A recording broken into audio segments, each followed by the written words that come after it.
नमस्कार दोस्तों, मैं शालिनी स्वागत करती हूँ आपका शालिनी क्लासेस में। मुझे उम्मीद है कि आप सभी बहुत अच्छे होंगे। आपने अपने रिज़ल्ट के बाद कुछ एनालिसिस अपने ऊपर किया होगा कि अब आपको दूसरी स्ट्रैटेजी के साथ कैसे आगे बढ़ना है, ठीक है? क्योंकि फर्स्ट सेमेस्टर के जो रिज़ल्ट हैं वो आपने देखा कि बहुत अच्छे नहीं आए हैं। जिनके आए हैं उनकी बात अलग है और जिनके नहीं आए हैं तो आपको निराश होने की ज़रूरत नहीं है। ये होता रहता है, आप अच्छे से तैयारी करिए ताकि दोबारा ये गलतियाँ रिपीट ना हो, जो कि आपके हाथ में है। आइए आज की इस क्लास को देखते हैं। यहाँ पर मैं आपसे शेयर करने चल रही हूँ वर्तमान प्रारंभिक समाज वाला जो पेपर ये है आपका, वर्तमान भारतीय समाज एवं प्रारंभिक शिक्षा पेपर आपका ये फर्स्ट है। 50 नंबर का पेपर होगा, इस बात को आप ध्यान रखिएगा। और 50 नंबर के पेपर ज़्यादा स्कोरिंग होते हैं। तो आइए स्टार्ट करते हैं वीडियो को। जो भी लोग नए हैं उनका स्वागत है शालिनी क्लासेस में। चैनल को सब्सक्राइब करिए, वीडियो को लाइक करिए, दोस्तों में भी शेयर कर लीजिए। और आपको एक बात ये बताना चाहूँगी कि पीडीएफ आपको टेलीग्राम पे मिलेगा। लिंक आपको टेलीग्राम का कमेंट बॉक्स में पिन करके मिलेगा। वहाँ से आप पीडीएफ उठाइए, नोट्स बनाइए, रिवाइज करिए, सेल्फ स्टडी खुद ज़्यादा अच्छे से करिए और बुक्स को भी पढ़ते रहिए। वो आपके लिए एडिशनल हो जाएगा और इम्पॉर्टेंट भी रहेगा। चलिए स्टार्ट करते हैं वीडियो को। क्लास को एंड तक देखिएगा। आज की जो क्लास और टॉपिक है माध्यमिक शिक्षा आयोग यानी कि मुदालियर आयोग, ठीक है। इसको हम कहते हैं सेकेंडरी एजुकेशन कमीशन, ठीक है। तो इससे पहले जो क्लास मैंने ली थी टेस्ट के बाद, टेस्ट लेने से पहले मैंने आपको इंडिपेंडेंस, पोस्ट इंडिपेंडेंस और प्री इंडिपेंडेंस की क्लास का टॉपिक चल रहा था। तो यहाँ पर ये जो टॉपिक है ये पोस्ट इंडिपेंडेंट का है, स्वतंत्रता के बाद। आफ्टर इंडिपेंडेंस जो जो आयोग बने, जो कमेटी बनी है उनके बारे में पढ़ेंगे, जिसमें से मैंने आपको पहली शुरुआत विश्वविद्यालय शिक्षा आयोग से कर दी थी। अब यहाँ पर जो मैं आज आपको बताने चल रही हूँ वो है माध्यमिक शिक्षा आयोग, सेकेंडरी एजुकेशन कमीशन। चलिए स्टार्ट करते हैं। देखिए टॉपिक है मुदालियर आयोग 1952 से लेकर 1953। पहला ऑप्शन आपको यही ऑब्जेक्टिव बन जाएगा कि मुदालियर आयोग की जो तिथि थी या समापन का मतलब कब उसकी स्थापना हुई, तो ये डेट आएगी। मुदालियर आयोग और किस नाम से जानते हैं, तो माध्यमिक शिक्षा आयोग के नाम से जानते। दो प्रश्न आपको मैंने यहाँ पे एक एक नंबर के बता दिए, ठीक है। चलिए आगे। अब आपको यहाँ पर ये बता देती हूँ, पहले राधा कृष्णन आयोग आया था, उसके बाद ये मुदालियर आयोग आया था। आइए इनके बारे में कुछ बातें जानते हैं कि क्या है। मुदालियर आयोग माध्यमिक शिक्षा के ढांचे में सुधार लाने के लिए गठित किया गया था। जो माध्यमिक शिक्षा का स्तर है, उसका जो स्ट्रक्चर है, उसका जो काम है, उसका जो तरीका है, उसमें जो पाठ्यक्रम चलता है, मतलब पूरा जो माध्यमिक स्तर पे जितनी भी पढ़ाई शिक्षा शुरुआत होना, जितने लेवल तक है, क्या होता है, कैसे होता है, उन सब चीज़ों में सुधार करने के लिए मुदालियर आयोग को बनाया गया। मुदालियर आयोग माध्यमिक शिक्षा पर फोकस करते हुए ही सामने एक रूप लेकर निकला कि आपको इस लेवल पे, इस तरीके से, इस विभाग के लिए, इस स्तर के लिए सोचना है। भारत सरकार ने 23 सितंबर 1952 को डॉक्टर लक्ष्मण स्वामी मुदालियर की अध्यक्षता में यानी कि इनकी प्रेजेंस में 23 सितंबर 1952, ये डेट पूरी तिथि जो है पूरी याद रखिएगा। प्रश्न आपको आ जाएगा अति लघु उत्तरी में, एक नंबर का प्रश्न। ये तीसरा प्रश्न है। नाम इनका लक्ष्मण स्वामी मुदालियर, पूरा नाम इनका याद रखिएगा, ये आपका चौथा प्रश्न। माध्यमिक शिक्षा आयोग, ये आपका पांचवा प्रश्न रहेगा। नाम जो दूसरा नाम पूछता है, की स्थापना की थी, कब की थी, 23 सितंबर 1952 लक्ष्मण स्वामी मुदालियर की अध्यक्षता में माध्यमिक शिक्षा आयोग का गठन किया गया था। उन्हीं के नाम पर इसे मुदालियर कमीशन कहा गया है। उन्हीं के नाम पर, लक्ष्मण स्वामी मुदालियर जी के नाम पर मुदालियर आयोग या मुदालियर कमीशन कहा गया है। आपको इस पूरे पैराग्राफ से क्या चीज़ दिमाग में डाल के रखनी है कि प्रश्न आएगा तो ये डेट इंपॉर्टेंट है, ये नाम इंपॉर्टेंट है, ये वाला जो दूसरा नाम है ये नाम इंपॉर्टेंट। इस बात को ध्यान रखिएगा। 3 प्रश्न आपको इस पैराग्राफ से मिल गए। सेल्फ स्टडी जब आप करिए तो इस बात को ध्यान रखिए कि पैराग्राफ में से आपको क्या पढ़ना है कि किस तरह का प्रश्न अराइज हो जाएगा, क्योंकि आपको 6 महीने का एक सेमेस्टर का एक्सपीरियंस हो चुका है। उसको ध्यान में रखते हुए क्लास को आगे समझते हैं। आपको ऐसे ही तैयारी करनी होगी। आइए आगे चलते हैं, कुछ चीज़ों को यहाँ पर देखते हैं। अगर नहीं समझ में आ रहा है तो आप में से जिसको भी, तो आप मुझसे पूछ लीजिएगा, कमेंट बॉक्स में डाल दीजिएगा कि आपको ये टॉपिक नहीं आया। देखिए मुदालियर आयोग के प्रमुख सुझाव। अब इन दोनों हर लोगों ने कुछ कुछ रिकमेंडेशन दी है, जिसको हम सजेशन भी कहते हैं। इन्होंने क्या कहा माध्यमिक स्तर के लिए, इस बात को जानना बहुत ज़रूरी है। आपको प्रश्न लिखने को आएगा कि मुदालियर आयोग की जो है सुझाव बताइए या सिफारिशें बताइए। आपको अधिक लघु उत्तरी में 1 नंबर का आएगा तो आपको 3 लिखिएगा, 3 मेजर पॉइंट लिखिएगा। अगर आपको बड़े वाले प्रश्न आते लघु उत्तरी में तो कम से कम 5 लिखिएगा, ठीक है। आपका आंसर कंप्लीट रहेगा। पहला पॉइंट क्या है, इस बात को यहाँ पर हम देखते हुए चलते हैं। कहा जा रहा है, ये कहा जाता है हमेशा कि आयोग ने बहुत सारी समितियाँ बनाई थी आयोग ने सबसे पहले माध्यमिक शिक्षा आयोग की ओर से सरकार का एक ध्यान अट्रैक्ट करने की कोशिश बहुत की थी कि गवर्नमेंट इनकी तरफ भी फोकस करे, इस स्तर पर भी सोचे कि क्या क्या हमको शिक्षा को सार्थक बनाने के लिए, सही करने के लिए क्या क्या ध्यान रखना चाहिए, किन किन पहलुओं को लाना चाहिए, क्या क्या चीज़ों को ऐड करना चाहिए। इस पे विचार विमर्श करने के लिए ये सारे आयोग का गठन किया गया कि सरकार अपना नेतृत्व इन पर करे। ठीक है, ये आयोग एक लोगों के दायित्वदारी आयोग, कोई प्रधानमंत्री नेता नहीं थे, कोई सरकार कमेटी के मेंबर नहीं थे, ये आम इंसान थे, कोई कार्यकर्ता वैसे छोटे मोटे रहे होंगे। तो मतलब क्या है कि ये लीडर के रूप में आए, स्थापना की, और फिर इन्होंने चाहा कि गवर्नमेंट जब पैसे खर्च कर रही है तो वो गवर्नमेंट को ये बात पता हो कि जहाँ पर आप चोट लगी होगी वहीं पर दवा लगाएंगे। आपको चोट यहाँ लगी, आप दवा यहाँ लगाएंगे, असर करेगा? कभी नहीं का। इंजेक्शन थोड़ी है कि बॉडी में सर्कुलेट हो जाएगा। तो यहाँ पर अगर घाव लगा है, कट यहाँ लगा है, तो आपको यहाँ पे ही बैंडेज करना होगा। तो सरकार को ये बात पता होनी चाहिए कि अरे ज़रूरत कहाँ है, आप पैसे कहाँ दे रहे हो, जहाँ आप पैसे लगा रहे हो कम से कम वहाँ नीड होनी चाहिए। तो ये आयोग इसीलिए बने कि यहाँ पर ज़रूरत है, आप यहाँ पर पैसे लगाओ, इससे हमारे देश का उज्जवल भविष्य सामने निखर कर आएगा। ऐसे ऐसे बहुत सारे कार्यक्रमों को निर्धारित करते हुए ये सारे आयोग बनाए गए। और फिर ये जब आयोग बन गए, अब तो आयोग बन गए हैं, सरकार के नेतृत्व में दिमाग में बात डाल दी गई कि हाँ ये फलाना फलाना आयोग इतनी तारीख को गठित कर दिया गया। लेकिन उसका मैनिफेस्टो भी रहता है, एक रूल रेगुलेशन रहती है। जैसे अब एक चुनाव होता है, पंचायत सरकार आती है और तमाम चुनाव होते रहते हैं, राज्य में होते हैं। तो यहाँ पर आप देखते हैं सब अपना मैनिफेस्टो जारी करते हैं, मैं जीतूंगा, इतनी बिजली फ्री दूंगा, इतना पानी फ्री दूंगा, सड़क बनवाऊंगा, ये करूंगा वो करूंगा। तो वैसे ही आयोग भी कुछ सुझाव लेकर आए थे कि ये चीज़ें होनी चाहिए, सरकार को बता रहे थे कि आप यहाँ पे काम करिए। ठीक है, ये बात दिमाग में, मैंने इससे पहले एक और टॉपिक बताने से पहले आपको ये बात बताई ताकि आपके दिमाग में ये रहे कि सुझाव ये क्या था, ये जो रिकमेंडेशन दी जा रही थी ये एक्चुअल में थी क्या। आइए अब देखते हैं पहला पॉइंट। सभी प्रांतों में माध्यमिक शिक्षा का उद्देश्य केवल विश्वविद्यालय शिक्षा में प्रवेश पाना था। माध्यमिक शिक्षा का जो उद्देश्य था, जो एक ऑब्जेक्टिव था, जो उनके दिमाग में धारणा थी, वो ये था कि हर एक प्रांत में केवल विश्वविद्यालय शिक्षा में प्रवेश पाना। मतलब एक कह सकते हैं कि सभी प्रांतों में आप विश्वविद्यालय तो गठित करो, सबसे पहली बात तो। और इनका एक उद्देश्य ये था कि वहाँ पर जल्दी प्रवेश नहीं मिलता था, तो वहाँ एक मेन लक्ष्य था कि हमें वहाँ पर प्रवेश लेना है, सभी को प्रवेश दिलाना है, हर जगह विद्यालय बनाना है। इसके उद्देश्य छात्रों में सहयोग, अनुशासन तथा मित्रता की भावना का विकास करने वाला होना चाहिए। इसमें बात ये कही गई कि ये सहयोग की जो बात यहाँ पे आई है छात्रों के साथ, क्योंकि विश्वविद्यालय आयोग का एक संगठन है, मैनेजमेंट है, वो अगर सपोर्ट करेंगे तो ये चीज़ें और आसानी से आगे बढ़ेंगी और अधिकतर से ज़्यादा लोग इस शिक्षा के स्तर को ध्यान में रखते हुए विश्वविद्यालय में प्रवेश पा जाएंगे। दूसरा देखिए, माध्यमिक विद्यालय में छात्रों की संख्या अधिक होने के कारण अध्यापक को बीच में अंतःक्रिया का प्रभाव हुआ। कभी कभी ऐसा हुआ कि उस समय जब जैसे नया स्कूल कोई खुलता है तो वहाँ पे एडमिशन ज़्यादा होता है इन कंपेरिजन टू अदर। तो वैसे जब ये आयोग आया तो इससे जो है काफ़ी मात्रा में लोग विश्वविद्यालय आयोग की तरफ आगे बढ़े और इसको ध्यान में रखते हुए प्रवेश लिया। तो कभी कभी ऐसा हुआ कि बहुत ज़्यादा संख्या होने बीच में जो है एक इम्पैक्ट देखने को पड़ा कि थोड़ा अलग प्रभाव भी आया, फिर थोड़ा कभी कभी क्लास को डिले करना पड़ा, वो अलग एक प्रिस्क्रिप्टिव बताया जा रहा है। और फिर यहाँ पर है अतः प्रशिक्षित अध्यापकों की नियुक्ति की। इससे क्या हुआ कि टीचर्स को भी कभी कभी प्रॉब्लम होती है, जैसे बहुत सारी चीज़ें होती आती है अक्सर। कभी कभी मैं भी आपको जब पढ़ाती हूँ तो आंसर कुछ मिसप्रिंट रहते हैं या गलत हो गया, कन्फ्यूजन क्रिएट हो गई, तो मैं उसको शॉर्ट आउट करती हूँ। तो उसी तरीके से है कि ऐसे भी जब बहुत सारी चीज़ें रहती हैं, ठीक है, हाँ नहीं आता है तो ये कोई बुराई नहीं है, आप एक्सेप्ट कर लो कि मुझे नहीं आ रहा, मैं आपको बता दूँगी, बाद में कर दूँगी, तो जैसे मैं हमेशा कहती हूँ। तो वैसे एकदम ट्रेन टीचर को रखने का एक सुझाव रखा गया कि ट्रेंड भी रहें, कुछ वैसे भी रहें, एब्सेंट हो जाएँ तो उनका आप यूज़ कर लीजिए, अलग अलग चीज़ें। ठीक है, तो ये बताया गया कि अगर ये सारी शुरुआत कर रही है तो अच्छे से थोड़ा करिए और अच्छे तरीके से टीचर्स की नियुक्ति भी की जाए। तीसरा, देश में पहली बार माध्यमिक शिक्षा आयोग ने 8+3+4 की शिक्षा संरचना का सुझाव दिया। माध्यमिक शिक्षा आयोग ने पूरे देश में, पूरी कंट्री में, पूरे भारत से पहली बार जो शिक्षा आयोग के गठन की बात की, उन्होंने एक टर्म बताया कि 8+3+4। इन्होंने बोला कि 8 तक, फिर 3, फिर 4।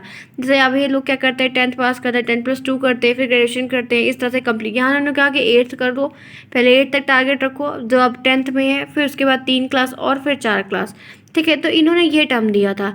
इसमें इंटरमीडिएट की शिक्षा को डिग्री की कक्षा से जोड़ने का प्रश्न। इन्होंने क्या कहा कि जो इंटरमीडिएट की आजकल, जैसे आप जो लोग लॉ करते हैं, हाई स्कूल के बाद जो लोग शायद लॉ करते हैं, शायद नहीं कंफर्म ही है, तो उनका क्या होता है 2 साल इंटर ले लेते हैं और 3 साल ग्रेजुएशन में लगा 5 साल का उनका लॉ हो जाता है, 5 साल की पीएचडी हो जाती है। आईआईटी वाला जो कोर्स होता है, आईआईटी नहीं आईटीआई वाला, वो भी लगभग ऐसा 3 साल 5 साल में डिवाइडेड है। पॉलिटिकल वाला जो है वो भी काफ़ी ऐसा कुछ देखने को मिलता है, पॉलिटेक्निक वाला सॉरी। तो ये सब में ऐसा रूल होता है। तो वही इन्होंने क्या कहा कि इंटरमीडिएट की जो क्लास होती है, जो 2 साल इंटर का होता है, उनको आप जो है ग्रेजुएशन के साथ मिला दो तो 5 साल का कवरेज हो जाता है। तो ये इन्होंने उसको जोड़ने का, उस स्तर से जोड़ने का प्रयास किया था या सुझाव दिया था कि ऐसा होना चाहिए। फोर्थ पॉइंट आप यहाँ पे देख सकते हैं क्या है, छात्रों का व्यक्तित्व विकास किया जाए। जो बच्चों का इंडिविजुअल डेवलपमेंट है वो जो ज़रूरी है उनको भी ध्यान में रखा जाए, जिसमें उनका शारीरिक विकास आए, मानसिक विकास आए, सांस्कृतिक आए, नैतिक आए, चारित्रिक विकास। मतलब विश्वविद्यालय हो या कुछ भी हो, इस बात को इस स्तर से सोचा गया माध्यमिक शिक्षा की ओर से कि बच्चों का पूरा कंप्लीट डेवलपमेंट हो करना चाहिए।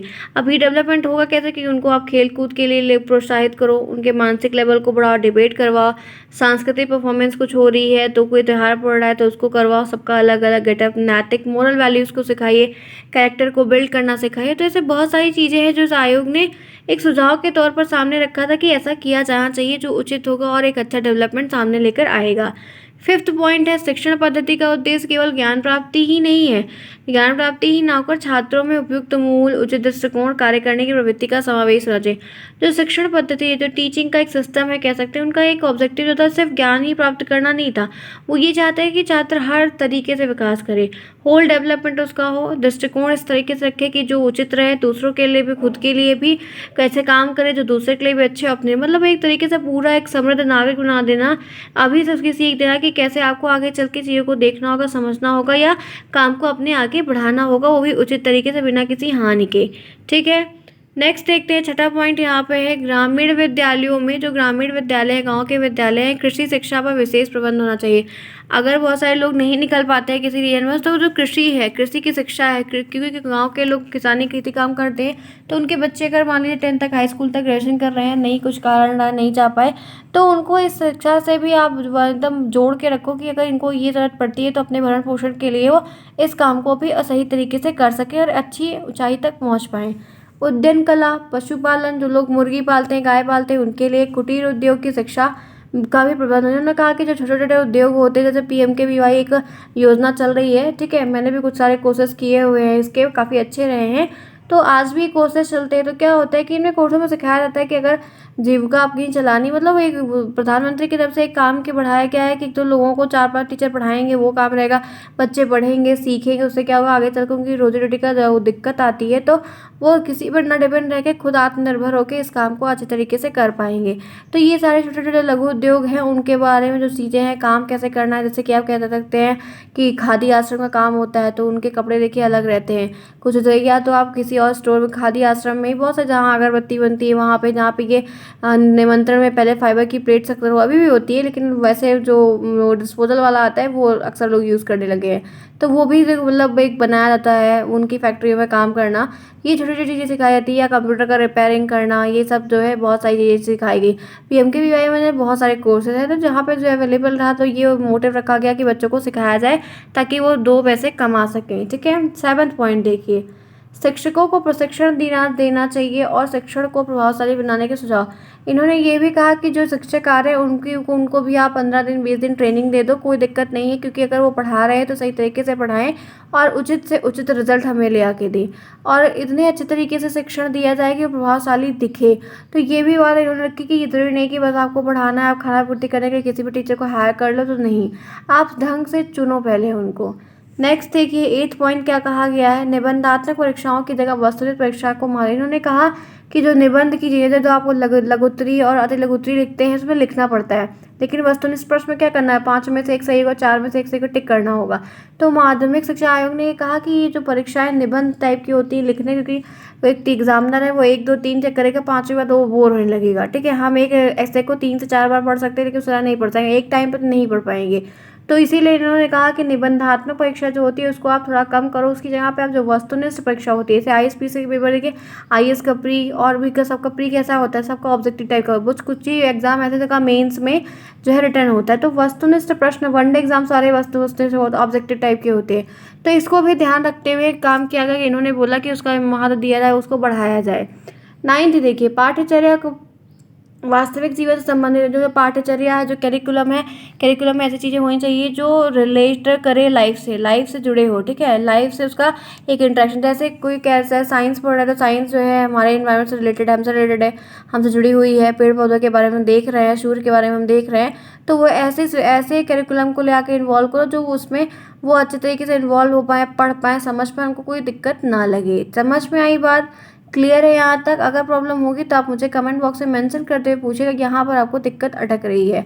10th देखिए, प्रत्येक प्रांत के प्रांतीय शिक्षा सलाहकार बोर्ड का गठन। इन्होंने कहा कि जितने भी प्रांत हैं, जो वहाँ पर शिक्षा व्यवस्था जितनी भी है, जो भी तरीके से वो उसको और उचित करने का प्रयास करिए, और शिक्षा सलाहकार बोर्ड का भी गठन करिए कि हर जगह पे अलग अलग रहे, ये देख रेख करेंगे काम हो रहा है नहीं हो रहा है, इनको रिपोर्ट करना होगा गवर्नमेंट को, तो ये जिम्मेदारी इनको दी जाती है। 11th है, बालिकाओं को शिक्षा प्रदान करने के लिए पूर्ण तरीके से स्वतंत्रता होनी चाहिए। इन्होंने ये भी कहा कि लड़कियों को भी जाति लड़की में रूप में जाती है तो धर्म में जन्म लिए, तो इसका मतलब ये नहीं कि लड़की हैं तो उनको आप पढ़ाओगे नहीं, तो उनके लिए भी आप एक पूरी फ्रीडम के साथ उनको व्यवस्था दो, क्योंकि कल उनका भी समर्थन बहुत ज़रूरी है। ठीक है, इस बात को यहाँ पर इन्होंने कहा है। 12th पॉइंट है, गृह विज्ञान की शिक्षा व्यवस्था भी। इन्होंने कहा कि गृह विज्ञान को भी इंक्लूड करो। ये ना जब लड़कियों के लिए इन्होंने पढ़ाई का रास्ता खोला, पढ़ाई के लिए रास्ते बनाए, तो इन्होंने ये भी कहा कि अगर आप जो गृह विज्ञान के सब्जेक्ट हैं, अगर किसी को इंटरेस्ट आ रहा है तो उनमें भी ध्यान रखो, उसमें भी अपनी एक अच्छी पकड़ बना के रखो, अपने अस्तित्व को ध्यान में रखते हुए। 13 देखिए क्या बात कही गई है, पाठकों के स्तर को ऊंचा उठाने के लिए उच्च स्तरीय पाठ्यपुस्तक सीमित समिति का प्रत्येक राज्य में गठन। इन्होंने कहा कि जो पाठ्यपुस्तक के स्तर है, जो एक लेवल है, उसको ऊपर करने के लिए, उसको मतलब हाईलाइट भी कह सकते हैं, ऊपर ढाने के लिए जो स्तरीय पाठ्यपुस्तक थी उनको सीमित करके हर राज्य में इनका गठन किया गया कि हर जगह बनाई जाए, हर जगह अवेलेबल हो जाए, इनका नाम और टैग उसमें प्रिंटेड रहता है, लोगो रहते हैं, तो वो सारी मोटिव के साथ सभी आगे बढ़ते हैं और सभी इस बात को बहुत ध्यान से सोचते हैं। तो ये मैंने आपको यहाँ पर 13 पॉइंट बहुत अच्छे से बता दिए। आप देख सकते हैं मैंने 13 पॉइंट आपको काफ़ी क्लियर बताए हैं माध्यमिक शिक्षा आयोग के और मुदालिर आयोग के। होपफुली आपको समझ में आया होगा। आइए आगे चलते कुछ चीज़ों को देखते हैं। ये रहा आपके सामने पहला प्रश्न। हमने इतनी देर से जो भी चीज़ें पढ़ी हैं उनके बारे में आपको ऐसा प्रश्न आएगा, वो भी मैंने आपको बता दिया। अब किस तरीके के और प्रश्न आ सकते हैं वो मैं आपको यहाँ पर बताने जा रही हूँ, ध्यान से देखिएगा। माध्यमिक शिक्षा आयोग का गठन कब किया गया, तो आप बोल सकते हैं 23 सितंबर 1952 को। कब किया गया? 1 नंबर का प्रश्न है, आज ही ध्यान कर लीजिएगा, आएगा वो या फोकस के साथ कि माध्यमिक शिक्षा आयोग का गठन कब हुआ है, तो 23 सितंबर 1952 को हुआ है। पहला क्वेश्चन सही है, ध्यान से देखिएगा। आपको उत्तरी में यही इतना लिख देंगे, माध्यमिक शिक्षा आयोग का गठन 23 नवंबर 1952 को हुआ था, तो आपको पूरा नंबर मिलेगा, 1 नंबर 2 नंबर जिसमें भी पूछा जाएगा। ठीक है, अदरवाइज आप इसमें कुछ भी ऐड करने के बहुत आंसर राइट बहुत सटीक तरीके से किया जाता है। बहुत भरने का मतलब ये नहीं है कि आप बड़े बड़े पैराग्राफ, एक क्वेश्चन के 2-2 पैराग्राफ भर दो। ठीक है, इस बात का थोड़ा ध्यान रखिएगा। आगे चलते हैं, नेक्स्ट क्वेश्चन देखते हैं। माध्यमिक शिक्षा आयोग के अध्यक्ष कौन है? इनके जो अध्यक्ष है, मेंबर है, वो कौन है? तो यहाँ पर आपको देख सकते हैं इनका जो राइट आंसर यहाँ पर आप लिखेंगे डॉक्टर लक्ष्मण स्वामी मुदालियर, जो मद्रास विश्वविद्यालय के कुलपति। कहाँ के थे? मद्रास विश्वविद्यालय के ये कुलपति थे, और ये माध्यमिक शिक्षा आयोग के जो अध्यक्षता में हुए मुदालियर आयोग इनका नाम था। इनकी पूरी एक जात थी, उसी के नाम पर इसका नाम रखा गया था। ठीक है, तो मैंने आपको इतना जो टॉपिक पढ़ाया बताया, इससे रिलेटेड तो मैंने आपको 2 एग्जाम्पल 2 क्वेश्चन के आंसर सही दिखाए। आगे चलते हैं। नेक्स्ट, माध्यमिक शिक्षा आयोग के अन्य सदस्य कौन के? जब एक संगठन आयोग बन रहा था तो कौन कौन थे? तो आपके doctor Shrimali Hansa Mehta, Shrimati Hansa Mehta, Kenneth Rust, William Johns Crusty, DK Shri, Saiyidain, अलग अलग इतने 3-4 नाम मैंने आपको यहाँ पर बताए हैं। आपको इसमें से मैक्सिमम जो आपको बोलने में आसान लगे या याद हो जाए उसके आप 2 से 3 नाम पक्का याद कर लो। ये प्रश्न आएगा, ध्यान रखिएगा। बहुत बार आता है, जब से स्कूल बहुत सारे बन गए हैं तब से इन सब की बहुत ज़रूरत हो गई, कहाँ कहाँ चीज़ें कितने जोड़ के बतानी है या कौन कौन देखेगा, करेगा, सपोर्ट करेगा। नेक्स्ट है, आयोग की नियुक्ति का उद्देश्य क्या, कार्यक्षेत्र आयोग है उसकी उन्नति का जो एक एम है, जो कार्यक्षेत्र है वो क्या था, उस बात को यहाँ पर देखना है। तो भारत की तत्कालीन माध्यमिक शिक्षा कि सभी पक्ष को जांच करना, हर एक लेवल को देखना। इनका कार्य यही है कि हर जितने भी मतलब स्कूल हैं, विद्यालय हैं, कैसे काम कर रहे हैं, क्या नहीं कर रहे हैं, इन सबकी सुरक्षा देखना, व्यवस्था करवाना, रिपोर्ट वगैरह देखना, पुनर्गठन करना, सुधार संबंधी सुझाव भी देना इनका कार्य है। नेक्स्ट है माध्यमिक शिक्षा के उद्देश्य निर्धारण हेतु क्या सुझाव थे। व्यक्तित्व का विकास करना बहुत ज़रूरी है, ठीक है।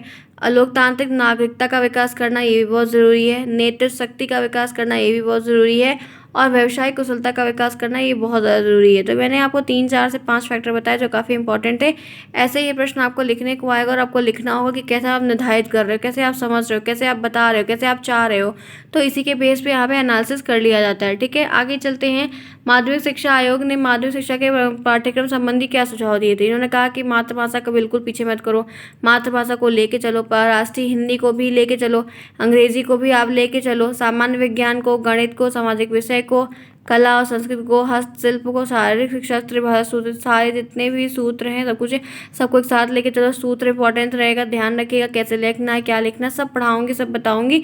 दिक्कत नहीं महसूस करिएगा, उचित तरीके से बताने का पूर्ण प्रयास करूँगी कि आपको समझ में आ जाए वो सारी चीज़ें जितनी यहाँ पर दी गई हैं, ठीक है। आगे चलते हैं। नेक्स्ट है माध्यमिक शिक्षा की पाठ्यचर्या के संबंधित सुझाव। यहाँ पर पाठ्यचर्या का निर्माण उनकी वास्तविक स्थिति के अनुरूप होना चाहिए, जिससे वह समाज के साथ समायोजन कर सके और जीविकोपार्जन लायक बन सके। सही बात है। पाठ्यक्रम में ऐसी चीज़ें ले आओ जो उनको जीविका आपकी लाइफ स्पैन को आगे बढ़ाने में काम आए और आप जो है एकोमोडेशन समायोजन करके रहो। पाठ्यचर्या बाल व्यापक और लचील दोनों, ये जो करिकुलम होता है वो टाइट और सख्त दोनों, हिंदी टाइप का धीरे भी होता है, जिससे समय के साथ उस पर बदलाव किया जाता है। समाज की आवश्यकताओं की समाज के टाइम के साथ उसमें चेंजेस लाया जाएगा और समाज की जो नीड्स है उनको भी उसमें पूरा करने का पूर्ण प्रयास किया जाता है। कैसे आप उसी तरीके से उनको समझा सकते हैं, कैसे आप उनको बता सकते हैं। वो मतलब जितनी चीज़ें ऊपरी दिखती है वो चीज़ें अच्छी दिखती है, बट अंदर में कुछ चेंजेस रहता है। तो वही ये सारे आयोग ने मिलकर सरकार को चीज़ें बताई कि आप जो चीज़ कर रहे हो क्या है, कैसे कैसे समझोगे, ठीक है। क्लियर है। ये क्लास रही यहाँ तक। मैंने आपको आज की क्लास में मदारी आयोग से परिचय कराया, समझाया, बताया कि है क्या। इनकी सिफारिशें 3, 4 आप याद रखिएगा, आपका काम हो जाएगा। बहुत दिक्कत आप सभी को किसी को महसूस करने को नहीं मिलेगी। तो ये रही आज की क्लास। अगर आपको समझ में आया, अच्छा लगा है कि हाँ ऐसे भी आपका काम बढ़िया तरीके से हो सकता है, आपको मेरी क्लास देखने के बाद रिवाइज करना होगा ताकि आप चीज़ें वहाँ से वहाँ तक जोड़ पाएँ। नेक्स्ट क्लास में, नेक्स्ट वीडियो में, तब तक ले take care and thanks for watching to everyone.